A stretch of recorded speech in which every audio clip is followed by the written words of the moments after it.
ఇప్పుడైతే మనం లగ్నం నిర్ణయించుకోవడం, అందరూ వచ్చేయడం, వడివడిగా పెళ్లిని పూర్తి చేసుకొని వెళ్ళిపోతూ ఉన్న పూర్వకాలంలో పెళ్ళి అనేటువంటిది 5 రోజుల పండుగ.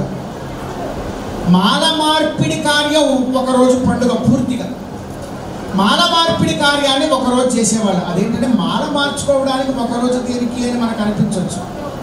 కానీ రామచంద్ర స్వామి వారి యొక్క పెళ్లి గురించి ఒక మాట మనం మాట్లాడుకుందాం. అందరూ కూడా ఉదయాన్నే ఆరంభించారట మాల మార్పిడి కార్యాన్ని. రామచంద్ర స్వామి వారు అల్లంత దూరాన ఉన్నారు. ఆయన వైపు ఉన్న వారందరూ కూడా రాముడు వెనకాల ఉన్నారు.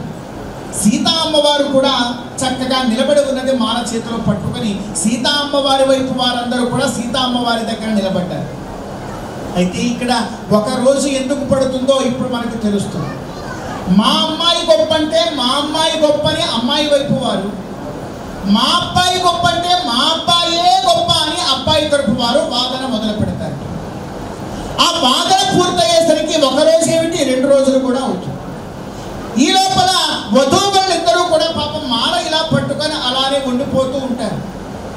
సామాన్యంగా ఇప్పటికీ ఆచారం కొంత ఉన్నది.